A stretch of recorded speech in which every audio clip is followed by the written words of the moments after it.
इंसाफ की गुहार लगाते लगाते जब एक परिवार की उम्मीदें टूटने लगीं, तो पूरा समाज उनके समर्थन में थाने पहुंच गया।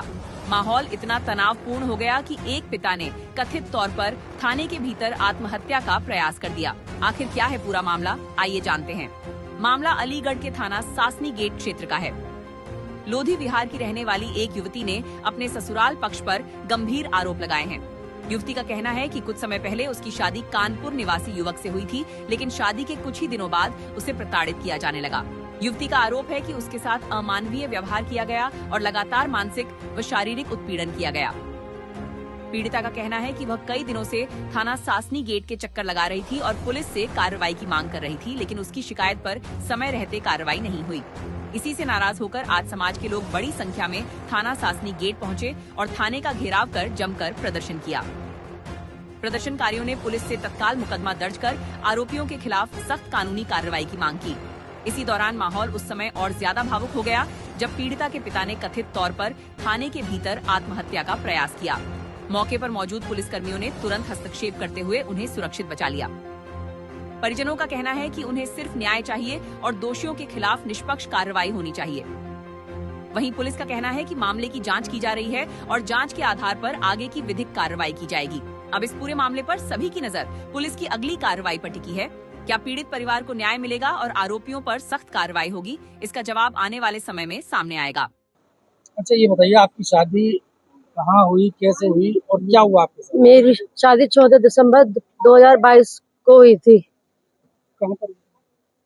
कानपुर। किसके साथ? वैभव गुप्ता। कितना समय हुआ? 4 साल। क्या बच्चा आपका? मेरे पास एक बच्चा है। अच्छा, क्या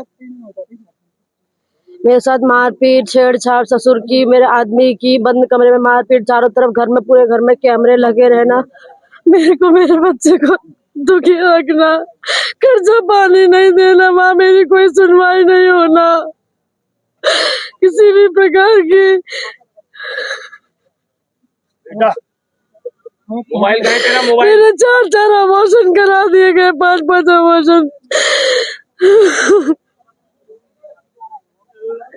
और कहते थे कि इसके बच्चेदानी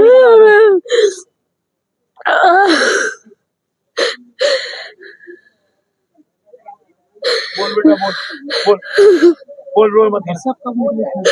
घर से मैं 5 तारीख को अपने बच्चे को लेके निकली थी। मुझे नहीं हो रहा, नहीं हो रहा।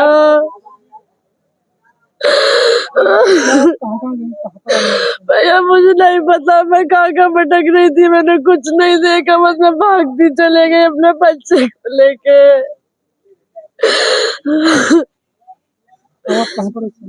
मैं सिर्फ थाना में हूँ। उन लोगों को सख्त से कड़ी सजा ही दी जाए।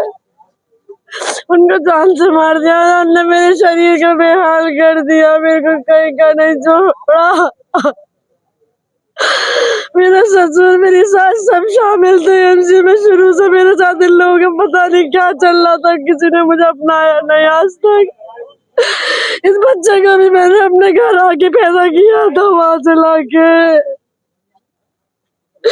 इस बच्चे तक को कोई देखने नहीं आया था। क्या रेप करने की भी कोशिश की गई? मेरे को बहुत छेड़छाड़ करी थी, मुझे नहीं पता, दवाई खिला के क्या करते थे बंद कमरे में मेरे साथ, मुझे कुछ नहीं समझ में आता था। मेरे परिवार में मेरे पति, मेरे ससुर, मेरी सास, मेरी नंद। नंद कहाँ से ऑपरेट करती है? का रहने वाला हूँ। क्या हुआ आपकी बेटी? 2022 में मैंने अपनी बेटी की शादी 14 जनवरी को की थी। 14 दिसंबर को मैंने अपनी बेटी की शादी की थी और अच्छा खासा पैसा लगाया था, अच्छा खासा उसको दहेज दिया था और गोल्ड भी दिया था, सिल्वर भी दी थी।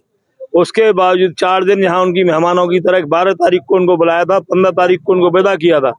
उसके बावजूद ही मेरी बेटी को सही तरह नहीं रखा उन्होंने। पहले दिन से ही, मतलब तीसरे महीने के साथ ही इससे बदतमीजी का दौर हो गया शुरू और इसके संग जो है जादू टोना कराने लगे।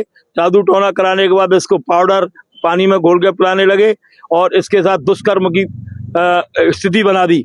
दुष्कर्म इसके साथ इसके ससुर और इसका आदमी और जिसने इसकी सास जो है और उसकी ननद, ये तीनों सहयोगी रहे। दीपावली का दौर था अगली साल में, और इतना जबरदस्त मेरी बेटी उस बात को मुझे आज तक बता नहीं पाई। जब अभी 4 दिन से या 5 दिन से अब घर से बाहर निकली है और उसके बाद में इसके साथ फिर दुष्कर्म की स्थिति बनी, तो इसने मुझसे अब भी नहीं छिपाया। अब भी अपनी आत्महत्या करने के लिए अपने बच्चे को लेकर निकल गई है। बच्चे को लेकर जब निकल गई तो मैंने ढूंढा मचाया। ढूंढा मचाने के बाद ये मुझे जैसे तरह मैं कानपुर में गया। कानपुर में मेरी FIR नहीं होने को तैयार। मैं कानपुर में भी कोशिश करी, मैंने कमिश्नर से भी मिला मैं, और SSP से ही मिला मैं, SOCO से ही मिला।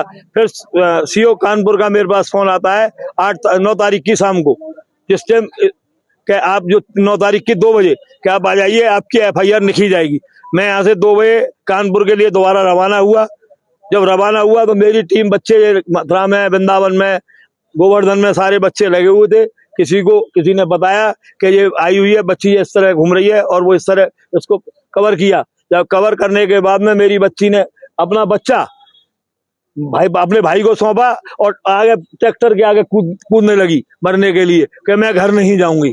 और आज भी मेरी बच्ची की कल भी ये स्थिति रही है कि 2 बार घर से निकल गई। 2 बार मेरी बच्ची चकमा देकर निकल गई। मैं अब जीना नहीं चाहती, क्योंकि मेरा सब कुछ सब लूट लिया उन्होंने। मेरे पास अब कुछ नहीं बचा जो मैं अपनी जिंदगी अपनी जीऊं, समझे ना। मेरा इतना ही कहना है कि ऐसे व्यक्तियों के लिए दंड का प्रावधान बड़े से बड़ा हो और ताकतवर से ताकतवर इनको दंड दिया जाए, जिससे आगे भविष्य में कोई इस तरह की अपनी बहू बेटी के साथ प्रगति पैदा ना करे। ते अभी मैं जब यहाँ पे आया तो मैं 6 दिन से यहाँ पे अलीगढ़ में 6 दिन से मेरे बच्चे इनके पास घूम रहे हैं कि भाई आप जो FIR निकलो, FIR निकलो। नहीं, आज नहीं, कल नहीं, ये नहीं होगा, वो नहीं होगा। ऐसा SP सिटी का दबाव इन पे इतना जबरदस्त रहा, मेरी FIR नहीं निकले। लास्ट में मुझे ये करना पड़ा, मैं अपनी बेटी पे मट्टी का तेल छिड़कना और अपने ऊपर मट्टी का तेल छिड़कना मैंने इसलिए उचित समझा। ना मेरी बेटी रहेगी ना मैं रहूंगा, तो कम से कम समाज में मेरी कुछ इज्जत तो ये तो बन जाएगी कि मैं जो है अपनी बेटी के लिए मैंने अपनी कुर्बानी दे दी।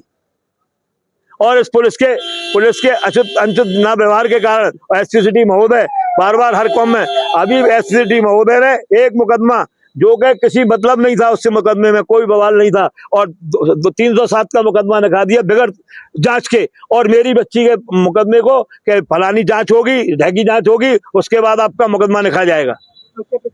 अब ये प्रतिक्रिया हो रही है। अभी भी मुझसे ये कह रहे हैं कि अभी 1 घंटे में आपको FIR दे रहे हैं हम। अभी मुझे इन पर भरोसा नहीं है। जब तक मेरे हाथ में FIR नहीं आ जाएगी, जब तक मुझे कोई भरोसा नहीं है। और ऐसा ही FIR के बाद भी इनसे कार्रवाई का मुझे भरोसा नहीं है कि FIR के बाद कार्रवाई करे। मैं इनसे यही कहूंगा कि मेरी बच्ची को न्याय दिलवाएं और उन सबको अरेस्ट करके अलीगढ़ लाएं। योगी जी से मेरी अपील है कि बहन बेटियों को जिस तरह उन्होंने अब तक देखते रहे, आगे भी इसी तरह देखें और मेरी बेटी को इंसाफ दिलाएं, और इन ऐसे लोगों को और कड़ी से कड़ी सजा दिलाएं। घटना, इतनी खतरनाक घटना, इतनी दर्दनाक घटना जो हुई है, वो वास्तव में जितनी निंदा की जाए उतनी थोड़ी है। ये बिटिया दिनेश गुप्ता जी की बेटी है, ट्रांसपोर्टर की, और इस बिटिया की शादी कानपुर हुई थी। और आए दिन उसके साथ पिटाई, आए दिन उसकी पिटाई, निकाल देना घर से, ये इनका क्रम बन गया था। अब कई बार मीटिंग बैठी, कई बार सब लोग बैठे, लेकिन कोई असर नहीं उन लोगों के ऊपर। एक राक्षसी टाइप के लोग, राक्षसी प्रवृत्ति के लोग। अब उस बिटिया को 5 तारीख को इतनी बुरी तरीके से मारा पीटा ससुराल वालों ने, और घर से निकाल दिया। गोद में बच्चा लेकर के वो दर मारी हुई फ्री SP सिटी साहब के पास गई, फिर महिला थाना पहुंच गई, और उसके बाद में फिर उस लड़की को कोई कहीं से भी कोई राहत नहीं मिली। तब वो लड़की वृंदावन आई और उसने यही कहा कि मैं आत्महत्या करूंगी, अब लौट करके नहीं जाऊंगी, जहां से मेरी डोली उठी है वहां अब दोबारा नहीं जाऊंगी, चाहे मुझे मरना पड़े। तो उसने ट्रक के नीचे आने की कोशिश भी की, और दिनेश गुप्ता जिसके बिटिया के पिता हैं, उन्होंने जगह जगह पोस्टर लगवा दिए, सब जगह लगवा दिए, कानपुर में, वृंदावन में, मथुरा में, हर जगह लगवा दिए। अब किसी व्यक्ति ने पढ़ा, देखा कि ये वही लड़की है, उसने तुरंत उस नंबर पर कांटेक्ट किया और कांटेक्ट करने के बाद उस लड़की के पीछे लगातार लगे रहे। यहाँ से ये लोग दौड़े हैं, तब जा करके वो लड़की को बरामद किया है वहां से। लेकिन उस लड़की के साथ जो सामूहिक बलात्कार हुआ है, उसके लिए वास्तव में जितनी निंदा की जाए उतनी थोड़ी।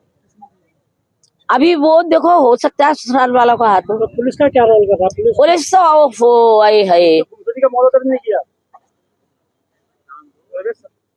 उन्होंने पहले तो मुकदमा ही दर्ज नहीं किया। रात से ये लोग परेशान थे, लेकिन जब देखा कि पब्लिक का दबाव पड़ रहा है, जनता का दबाव पड़ रहा है, तब जा करके अब FIR दर्ज हुई। जिस तरह भाजपा कार्रवाई कर रही है, योगी कार्रवाई कर रहे हैं, क्या क्या पुलिस कहीं भी बैकफुट पे नहीं आ रही है? बैकफुट पे पुलिस ही इस तरीके के काम कर रही है।